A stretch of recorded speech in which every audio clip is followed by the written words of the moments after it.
Plan B হলো জাতীয় পার্টির উপর ভর করে লিগকে ফেরানো। পিআর পদ্ধতিতে নির্বাচন অযৌক্তিক, বলছেন মান্না।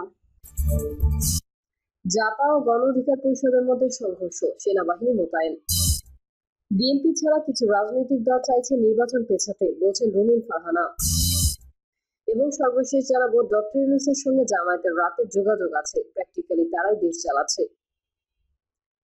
এতক্ষণ শুনছিলেন সংবাদ শিরোনাম, এবারে বিস্তারিত। তবে তার আগে অনুরোধ থাকবে আমাদের চ্যানেলটি সাবস্ক্রাইব করে বেল আইকনটি ক্লিক করুন। প্ল্যান বি হলো জাতীয় পার্টির উপর ভর করে লিগকে ফেরানো। রাজধানীর কাকরাইলে জাতীয় পার্টি ও গণ অধিকার পরিষদের নেতাকর্মীদের মধ্যে সংঘর্ষ হয়েছে।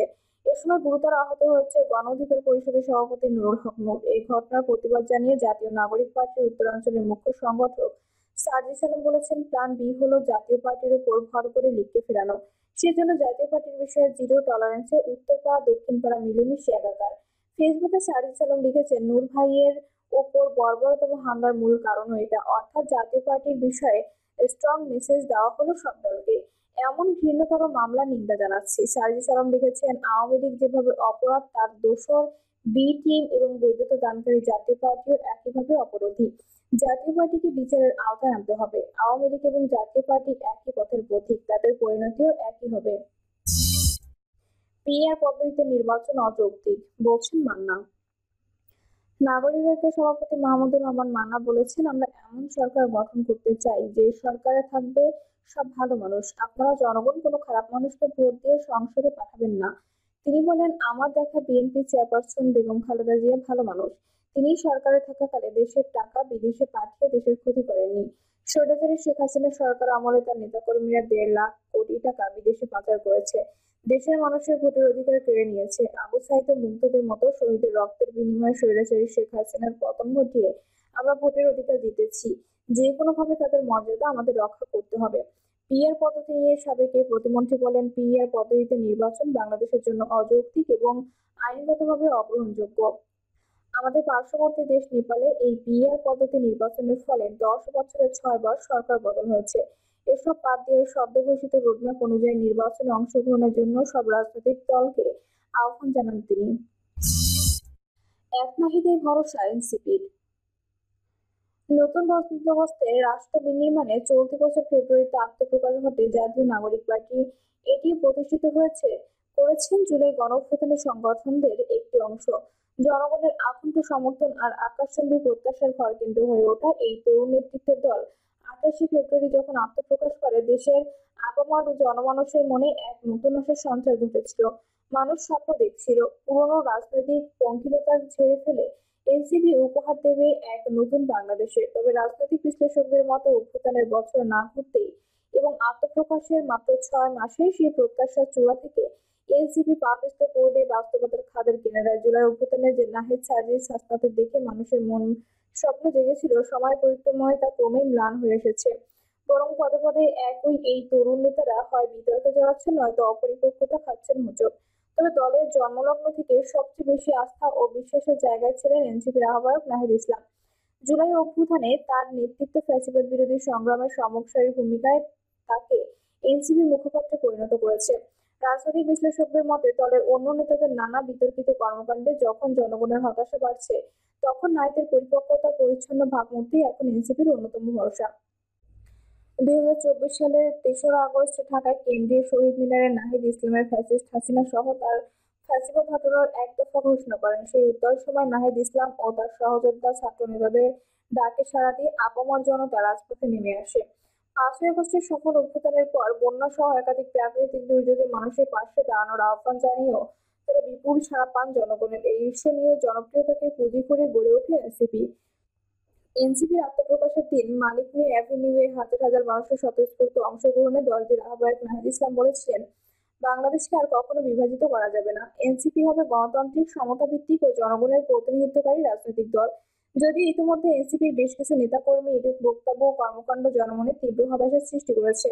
দল গঠনের শুরুতে যুগ্ম সদস্য সচিব কাজী সালাউদ্দিন তানভীর জেলা প্রশাসক নিয়োগে অবৈধ হস্তক্ষেপ এবং এনসিটিবির কাগজ সরবরাহের কমিশন বাণিজ্যের অভিযোগে বিতর্কে জড়ান।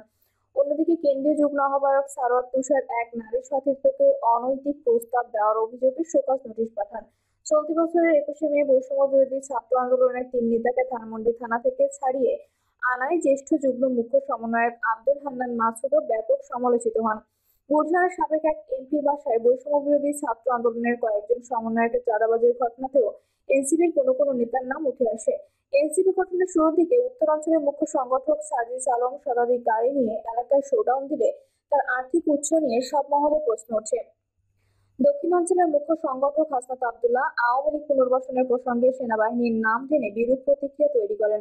নানা সময়ে নানা বক্তব্য এবং সাংবাদিকদের হুমকি দিয়েও তিনি বিতর্কে আসেন। এনসিপির মুখ্য সমন্বয়ক নাসিরুদ্দিন পাটোয়ারি বিভিন্ন সময় দেওয়া বক্তব্য ফ্যাসিবাদ বিরোধী আন্দোলনের অংশ নেওয়া দলগুলোর মধ্যে বিভাজন সৃষ্টি করেছে। বিশেষ করে গত 19 জুলাই কক্সবাজারের এক পথসভায় বিএনপি নেতা সালাউদ্দিন আহমেদকে ইঙ্গিত করে ভারতের শিলং থেকে আসা নব্য গডফাদার মন্তব্য দেশ জুড়ে তীব্র সমালোচনার ঝড় তোলে। এই মন্তব্যকে কেন্দ্র করে এনসিপির পদযাত্রায় হামলা ভাঙচুরের ঘটনা, গত 5ই আগস্ট ফ্যাসিবাদ পতনের বর্ষপূর্তি এবং অন্তর্বর্তী সরকারের প্রধান উপদেষ্টা অধ্যাপক ডক্টর মোহাম্মদ ইউনূসের জুলাই ঘোষণাপত্র ঘোষণা করার দিনই এনসিপির শীর্ষ 5 নেতা হাসনাত আব্দুল্লাহ, সার্জিস আলম, নাসিরুদ্দিন পাটোয়ারি, ডক্টর তাসলিম জারা ও খালেদ সাইফুল্লাহ কক্সবাজারে ব্যক্তিগত সফরে যান। এ নিয়ে জনমনে প্রশ্ন ওঠে এবং এনসিপির পক্ষ থেকে তাদের শোকজও করা হয়।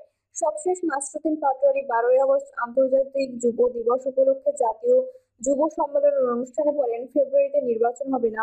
অন্তর্বর্তী সরকারের প্রধান উপদেষ্টা ডক্টর মোহাম্মদ ইউনূস যখন আগামী ফেব্রুয়ারিতে নির্বাচনের প্রতিশ্রুতি দিয়েছেন এবং নির্বাচন কমিশনের প্রস্তুতি গ্রহণ শুরু করেছে, তখন এই ধরনের মন্তব্য নানা আলোচনার জন্ম দেয়। অনেকে মনে করছেন এই বক্তব্য নির্বাচনের পেছনের ইঙ্গিত বহন করে। এনসিপির বিরুদ্ধে অভিযোগ রয়েছে যে তাদের নিজস্ব কোনো সুনির্দিষ্ট মতামত বা নীতি স্পষ্টভাবে দেখা যায় না, বরং বিভিন্ন প্রেক্ষাপটে আওয়ামী লীগ বিরোধীদের দলটির মূল এজেন্ডা হিসেবে সামনে এসেছে। দলটির বিরুদ্ধে আরও অভিযোগ আছে জামাত ইসলামী এবং অন্তর্বর্তী সরকারের সঙ্গে ঘনিষ্ঠতার। একদিকে যেমন তাদের সরকারের কিংস পার্টি বলে কেউ আখ্যা দেন, অন্যদিকে জামাত ইসলামের সঙ্গে তাদের অতিরিক্ত সখ্য কেউ সন্দেহের চোখে দেখেন। দলের অন্যান্য নেতাকর্মীদের ঘিরে যখন বিতর্ক সমালোচনার মেঘ ঘনীভূত, তখন এনসিপির আহ্বায়ক নাহিদ ইসলামের ক্লিন ইমেজ এখনো অক্ষুণ্ণ রয়েছে। তার বক্তব্যে এখনো সরলতা, পরিপক্কতা এবং দেশকে নতুন করে গড়ার পূর্ববর্তী প্রতিশ্রুতির লক্ষণ দেখতে পাওয়া যায় বলে মনে করছেন রাজনৈতিক সংশ্লিষ্টরা।